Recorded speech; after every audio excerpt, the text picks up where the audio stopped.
one way for you. I will say, way. like, you like to reminisce. We've been doing it all year with the 03 season. It's been and great. tomorrow is going to be great. I'm glad you mentioned this. Okay? Thank you for doing it. We have a special guest. So this year, Roll it out. 20 years ago this week, the New England Patriots played the Tennessee Titans. MVP winner Steve McNair.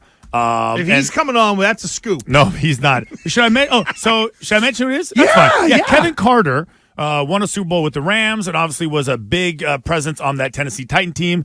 He is coming on to, I guess, I don't know, defend the Titans in some way. And because I always feel like we've heard our side.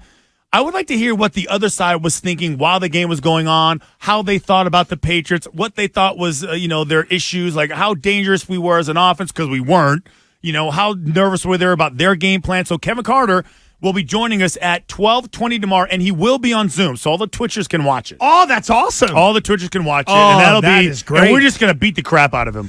I do want to hear sort of his side. I also would love to hear from him because we chronicled the regular season game that year in 03 where Big Papi was sucking dingers and stuff like that, and like they played that in the stadium. I'm just curious if the guy remembers any of that. True. But no, it's a good get. That's a tough one for you. Yeah, I know. It's good though. When you sat beside him at the CBS Sports Network and in commercial said, "Hey man, would you want to do this?" And he said yes. That was a good book. Well, and I have been teasing him the whole year because I sent him clips of Dan Graham and I, just beating the crap out of him and knocking him 3 yards off the line. So we'll grab some of that stuff too, Nick, in the open. So he's all lathered up and ready to fight. I like it. That'll be good. So Kevin Carter tomorrow at 12:20.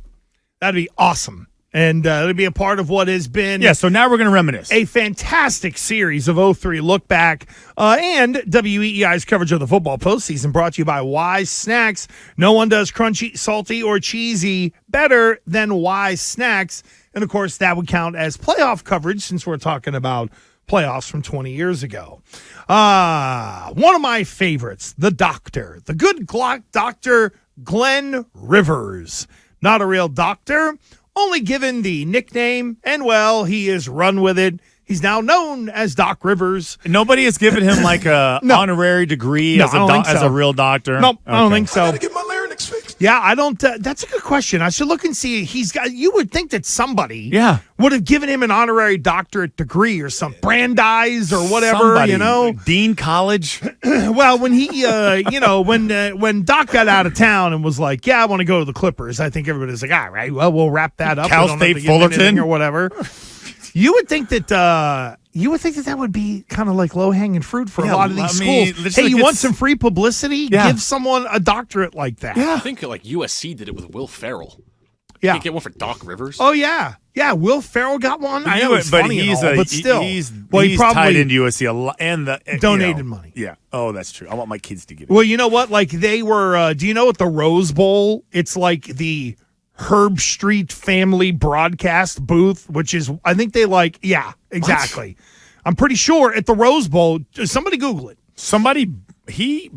I'm pretty sure broadcast booth? It is the Herb Street family broadcast booth, which was part of the reason the Rose Bowl was just licking the guy's shoes whenever he was there. I don't think I'm wrong on that, but I know there is like one of those Herb Street family broadcast booth. I'm pretty sure it's at the Rose Bowl. Oh, there you go. Holds the honor of calling 15 Rose Bowl games more than any other analyst, national broadcast. And, the broadcast booth at the Rose Bowl is dedicated in honor of his family. They just did that for fun. That would be like at Lum's Pizza Place in Hiller, Pennsylvania, that there would be the Gresh family room in the back because we used to go in there and clean up on that buffet before they decided to actually ask what my age was. Did you ever pull that scam? Oh, yeah. Yeah. Well, my parents tried to do it with me. They walk in and say, oh, yeah, this kid who's 6'2", 220 is 12 years old. They'd be You like, were 12 years old. Yeah, and my mom didn't punch them, but she sure as hell had Yeah. my birth certificate and said, you go ahead and weigh in.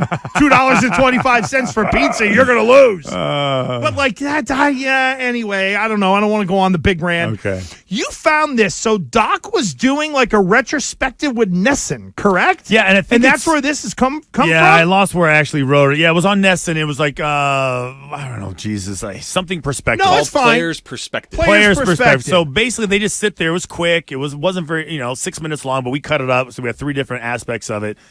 And it's stuff that I think most people enjoy. You're looking back on this era, this team specifically, what was going on in his mind, what was really going on behind the scenes, what was his perspective. I thought with my hatred for Nesson and everything that they do, this is good TV. This was good stuff. Yes. Yeah. And we knew that Doc was always friendly with Francona. We know that Belichick had mixed in. Alex Cora way better than I do, but I know even in the time that you and I have been together, Alex has talked about the different relationships with different coaches. Hell, Jim Montgomery. I think one of the things that Jim Montgomery, it was either in the opening press conference or like one shortly thereafter where he was like, yeah, I can't wait to be able to like talk to Bill Belichick and pick his brain. And I would say, I don't, obviously, but I'm not monitoring the other cities and their coaches and how they intermingle and everything, but I do feel like there was this time in the early 2000s, where this was created with Francona, with Doc, with Bill, where like it was like a really cool little exclusive club. You were in the championship club, yeah. Yeah, and you literally ask for advice. Hey, this just happened. What would you do? Or it was just like a support group to kind of Go get 'em. insulate yourself, Go win, or yeah. insulate yourself of all the criticism that existed in the city. Interesting, because Claude was the last one to kind of get that championship, and there was always that kind of hanging over the Bruins. But head, I don't to your hear point. about this. I don't about the Lakers and the Kings and the Dodgers or the Mets and the Yankees and the Knicks and the Nets and the Giants and the Jets. Frank Vogel won. How come Chip Kelly hasn't won at UCLA? I don't feel like it exists. Maybe because the proximity and it's so much closer. You can't really do that in LA. I don't know how hard it would be to do it in New York because everything is centrally located. Like if you're coaching in Foxborough, you're 25 minutes from the city. Right. Then all 3 teams are right in the same area. So, there's not a big radius that you have to kind of create. No one's living outside of 495. Who's doing that? Well, let's get to some of this audio because this is always really good stuff. Doc talking about meeting with the big 3. It's funny. People who were there said that I was very serious at this press conference. What people did know, I was about to have a meeting with those 3. It was going to be the first meeting we had together. And so the press conference, I didn't think much about. I was thinking about what I was going to tell those 3 guys when I got them in the room. And would they buy in? Because that was the whole key. You had to get those guys to buy in and understand that we were playing for something bigger than them, that they were going to have to make sacrifices. And I laid it on the table literally 5 minutes after this press conference. And Kevin Garnett is the guy that stood out in that private meeting. Basically, he shepherded everything by saying, whatever you need me to do, I'm going to do it, and I'm going to make them do it too. And so that was pretty cool. Paul, we needed to open his arms up and let them in. And Paul wanted to win so bad that was an easy thing for him to do. He said it in our little meeting. He said, listen, I'm going to do and play whichever way we need to play, and I'm going to make everybody comfortable. Best comment he made in our little meeting was, this is no longer my team. This is our team. That was a great statement from Paul.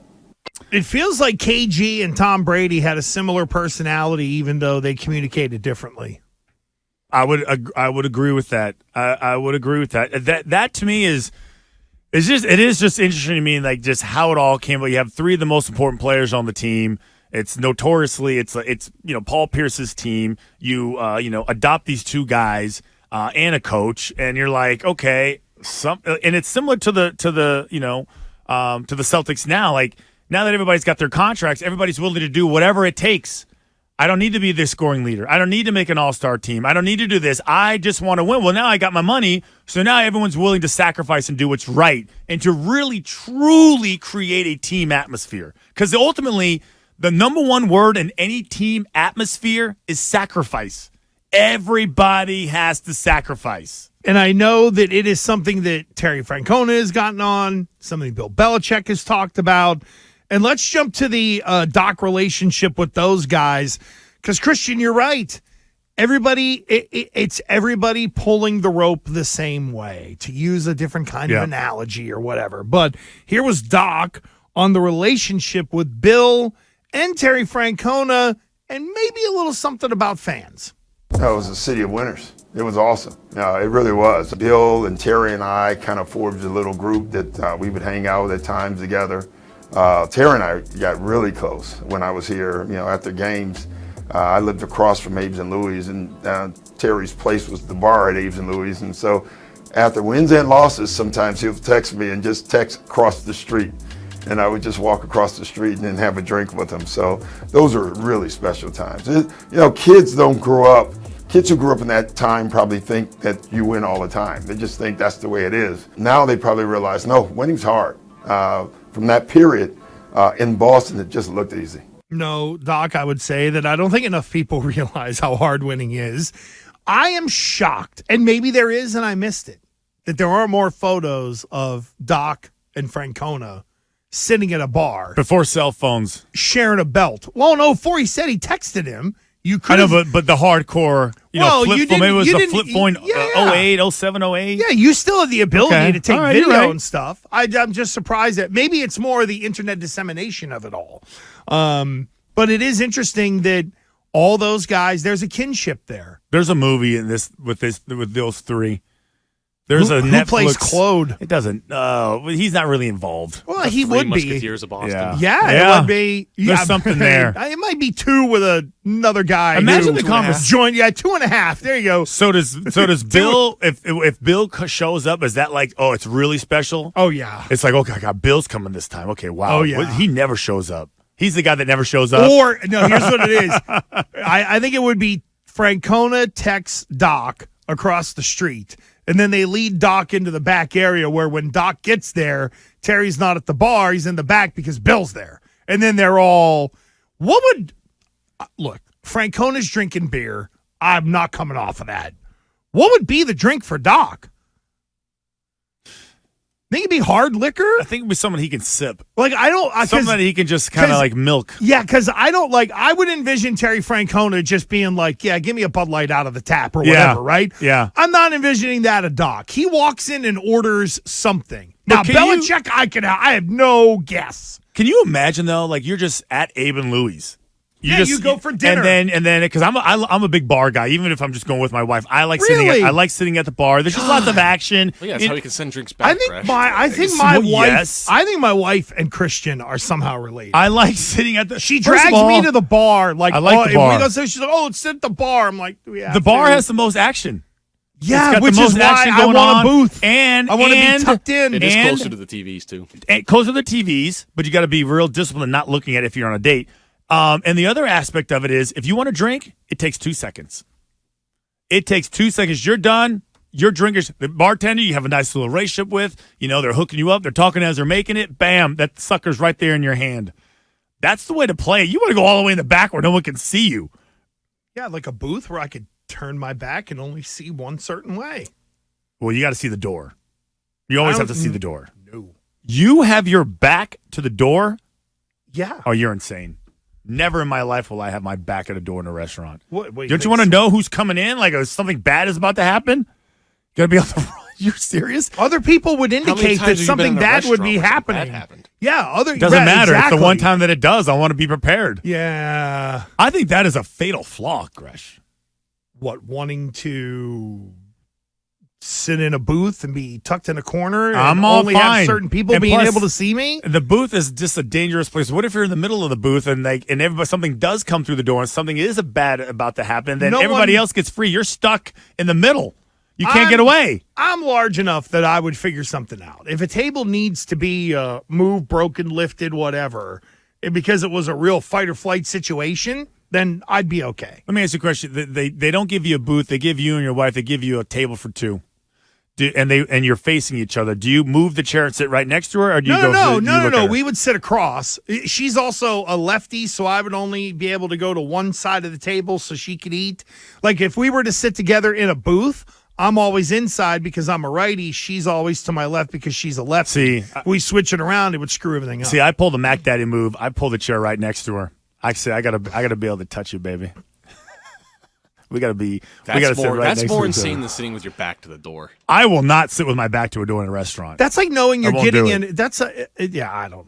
Ask Wiggy. I bet you Wiggy. He's a feels bad the same example. way. No, he's a great example. He knows that he's a survivor. We survive because we know about the situations. We're street smart. We know, like this is a bad situation. Ain't no way I'm putting my back to the door. Are you questioning my street smarts because I would rather hide at a restaurant than me. sit at the bar? No, why would it surprise you? Because I think that you would want to know what was going on. I don't think you'd want to soprano it and just next thing you know, everything goes dark. Do you ever see the movie Dirk Diggler?